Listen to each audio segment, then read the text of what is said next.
he was kind of going around shaking hands, and I jokingly said, "Oh, is it like a farewell tour?" Because I hate Manny. Mm-hmm. I really do. I've never liked him. Manager, whatever the hell his position is now. Yeah. I've come to the realization that the Lagos family is such a piece of Minnesota soccer that I don't see them leaving anytime They are. soon. They're huge. But the reality is, I don't think he has any idea what he's doing. I think he's well over his head. Yeah. And I think Heath is unfortunately taking a huge piece of the attack. He's become the scapegoat. Yeah. For what Manny's been doing. And Darwin maybe has been an exception. Mm-hmm.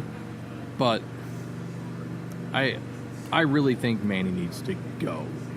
The fact that he was down in the locker room last night after a horrifying loss tells me that he's trying to connect with the players somehow. I'll give Manny the benefit of the doubt. I will say that we need to wait a little bit to see if these two signings we got are going to make a difference here. If they make a difference, then maybe he's turned a corner. Maybe he's listening to Heath more. Maybe Heath has gotten into his face a little more and said, hey, listen, Manny, I need players I can work with. I don't need players from our old NASL days. I need to get these guys kind of out because they're not fitting my system. Right. So give me some more guys. And maybe that's what he's doing. So, but if these two guys don't work out, then I think Manny needs to go. How long of a wait is that? Well, we picked these guys up. Finally, you've said something. Yeah, we picked these guys up, halfway through the season? We're over halfway. We're halfway. Quintero came in, games 5, 6? Well, Quintero was an early signing, but these two guys are halfway. Okay, so I give him a half a season. How much does Manny have to play with cash-wise to give what Adrian wants? That's a good question. We don't know. To McGuire. We don't know. I mean, no, that's a good point. I said that before. It's like I think there's too many people in any sport that the manager, coach, so be it, they get too much grief. I mean, now it's going to have, not to switch it, but now is Paul Molitor done?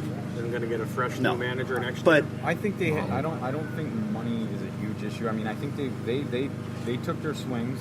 They brought in another DP and an international player, and I think they're making moves that they want to make. I don't think money's a limiting factor. If it is, that's where the difficult decisions are going to come in, because they could trade Christian Ramirez right now for more. They could, yeah.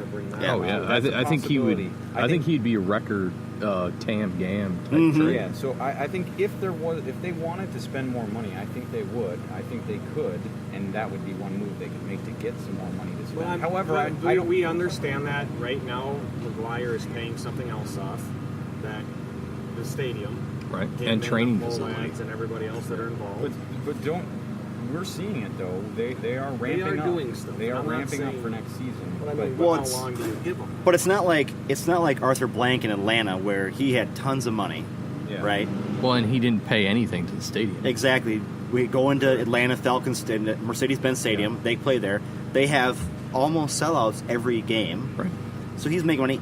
He's making so much money that he took his concessions and cut them in half. Right. They got that. Which is crazy. Crazy. So I think that $3 for a hot dog. $3 for a hot dog, and beer sales I'm sure are through the roof. But I think McGuire is looking to next year at Allianz and saying, okay, this is when I'm going to start making my money. Then this is when. I do see that. So these two signings plus Quintero get us to that new stadium and get us kind of there. How much do they rent TCF for? No idea. I don't know. I'm sure it's not. Never been disclosed. I'm sure it's not cheap. I think we answered John's question, Tony. You did, and I agree. I think the answer to your question is no. We're not going to jump off the bandwagon if they fail to make the playoffs this year. But I think it's next year. The moves are going to the moves that they made weeks ago, a few months ago, they're going to play pieces here in the last half of the season here, leading up to the end. And it might not be enough to make the playoffs, but those pieces are also going to be in play for the start of next season. You're setting it up for Allianz Field, and I hope they do not make the same mistake the Minnesota Twins did when they went to Target Field. Remember what happened then? Yes. It was set up to have this dynasty for the Twins going into Target Field, right? And then our ownership group and our GM totally essed the bed. And guess what happened? Attendance went down.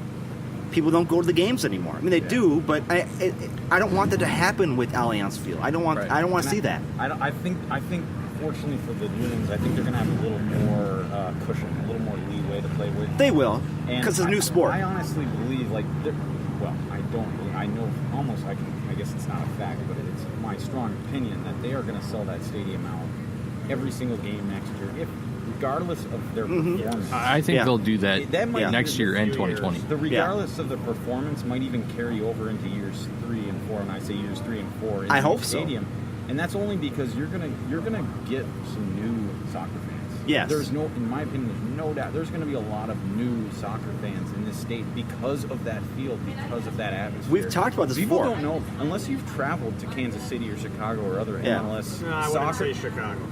Yeah, Chicago's I bad. will say Chicago. Bad stadium. What I guess I find, never mind the specific city, what I'm saying is until you've been in a soccer-specific stadium to watch a soccer match, I'll give you that. You don't know what you're missing. No, you don't. And these people that are going to go in there for the first time next year, they're going to be blown away. And I think the other thing, too, is we're going to have a bigger crowd support next year in Allianz because people who love soccer want to be there. Yeah. TCF Bank, it's like... They aren't always. People aren't really. There's not a lot of. There's soccer fans there, yes, but there are some people who are there just to see soccer, right? Yeah. You have a baby praying mantis on your microphone. I do. Oh, look, it's a baby praying mantis. Sorry. A microphone. I can confirm that. But going back to the maybe not. Going back. How rude. Thank you. Wait till they know that there's Just to put some context into the podcast, the person who's revving their engine can't actually see that we're trying to do a live podcast. Oh, I but think they were still here. know there's a brewery. They over know. Here. I mean, Yeah. come on. Going back to the game real quick, and we talked about this closer to the end, when we had breakaways, especially that one. Yeah, this is on my notes. You look. I mean, Darwin, he's up the pitch. He has nowhere to go to. You look at midfield. There's people. They're walking. jogging. Yeah. They're jogging. Yeah. I'm like, that's why I was going to say, yeah, it was a good game, but it looked like they gave up at the end, fatigued. Yeah. And then that's when this brings me up to the remembrance. Why didn't you just throw him in there for a fresh set of legs? Then you're saying because... Again, we don't want to get into because we fall back in a defensive position when we start. Yeah, when we do. I do want to get into that, but not yet. Okay, but it's just like I noticed that because there was that one play. It was maybe 10 minutes left, or after their first goal, a penalty kick. Yeah, I remember you pointing it out. And I'm like, why are they walking? Yeah, jogging. Darwin can only do so much. Yeah. You know, so. We've probably gone on that point enough. Let's go to the handball. Okay. So the handball was a handball. Yeah, it was. No one's disputing that. No. It was a handball. No. However, VAR, the rules are you do not review until a dead ball. Mm-hmm. Now, we had a situation, there's a cross into the box, Torres was there for the header. Almost. He either missed it or maybe got a piece of it, but Ibarra's hand got a piece of the ball. Yep. Popped it out of the box. We countered, got all the way down. It missed. It was a goal had it not been, like a foot wide, 2 feet wide. Yep. Now, rules of VAR says you don't review until stoppage of time. Mm-hmm. Or a stoppage of play, sorry. So we went through a whole sequence that could have included a goal by Minnesota. And had that been a goal, yes, and then been reviewed, we've got a little bit of contention here as to what this is. I'm fairly certain, according to the VAR rules, that goal would have been disallowed. It would have gone back for a PK. And there have been riots. Somebody told me on the train that it would have stood. And that's a good point. Like if you're listening to this now and you know the answer to that question, please comment on the page. Because I mean, the reality is, look, if it was disallowed, like I'm fairly certain it is. Yes. We would have had a goal, and then we would have had it withdrawn for a PK to Seattle. Yes. With zero explanation, because I mean, John can speak for our section, literally no one knew what happened. Yeah, we didn't either in our And that's section. the key. Yeah. Somebody and I got up and yelled. Somebody explained this to us. Yeah. I was screaming. I'm I was screaming. screaming the same thing, and that to that point, the VAR, how they with the dead ball, and like if they're going to do it that way, you know, you can debate about how you stop play, how you review. You can debate that all day long. Right. But what I want to know, as a fan, all four of us and Nels, we were all at the game, and I think it's a huge problem, the fact that we're all in the game and we don't know what happened. Exactly we don't right. know why We they're don't know what's lining going on. up to take a penalty kick. Don't know. After action on our side of the field, And they see- line up in the 90th minute to kick a penalty kick to tie the game, and With- we have no idea why. Zero. With VAR, I think they should make a rule that you can stop the clock to explain what happened in those I agree. circumstances. I don't. Or put it up on the scoreboard. Yeah. Yep, exactly right. Because I mean, maybe the commentators on if you're watching the broadcast on They'll say it, yeah, they'll yeah. say, oh, they're going to review. Yeah, Yeah. they know what's going on. But Yeah. I mean, the 24,000 people in the stands We had clue. no idea. All we know is all of a sudden they have a penalty kick in the 90-plus minute. to Yeah, tie Yep. the game. yeah. What's even worse is I was going back to the MLS app while I was going back to Target Field Station. It took until I think it was the West Bank station, so it would have been the next station over. Yeah. Before they even posted a video of it.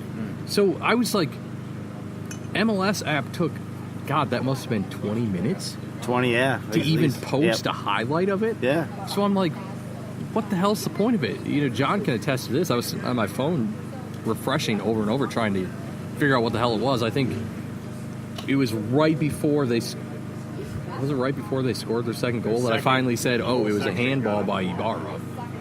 So 'Cause- there's ways you can deal with this. Either you put the VAR feed up on the big screens, Yep. you show the stadium what's going on, Yep. why it's happening, or you stop the clock, the ref comes out to midfield, just like they do in NFL, Yep. and say, here's what we're looking at, here's what happened, this is why we're doing this. And, and with the limited amount of situations where VAR is going to be used, for the love of God, just do the second. Stop the damn Yeah. clock. Just stop it. They're going to follow FIFA as long as FIFA doesn't do it. Fuck FIFA. This is MLS, Johnny. This isn't FIFA. They're exactly. Well, I mean, it is and it isn't. They go Yeah. by their Their rules. governor. You know, I get it. I get what you're saying. You know, we try to Yeah.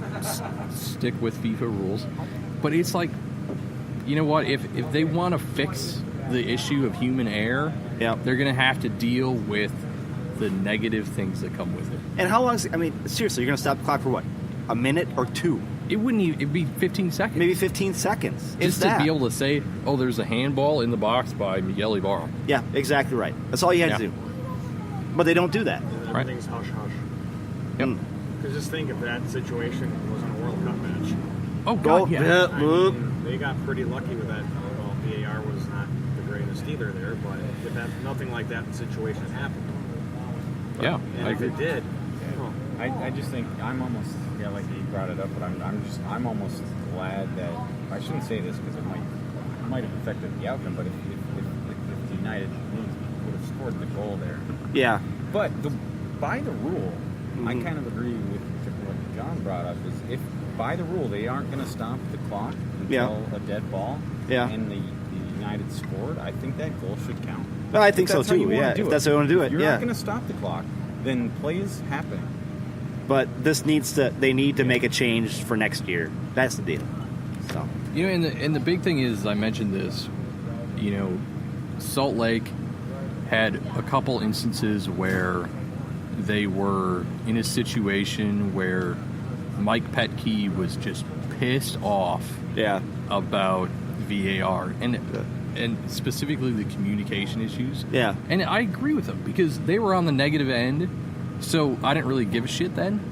But today, after seeing the game last night live, I'm completely on board with Mike Petke. He Yeah. was completely right about the fact that MLS needs to communicate better with what VAR is doing. yeah. Otherwise, it's going to be complete and utter failure but from the fan perspective. I'll say the but. You don't change you don't Americanize the game either. But I think you have to at some point. Yeah. A little bit, Johnny. You got to do it. I don't know. It's a wider audience. This isn't Europe, man. This is the United But it's States. a Europe-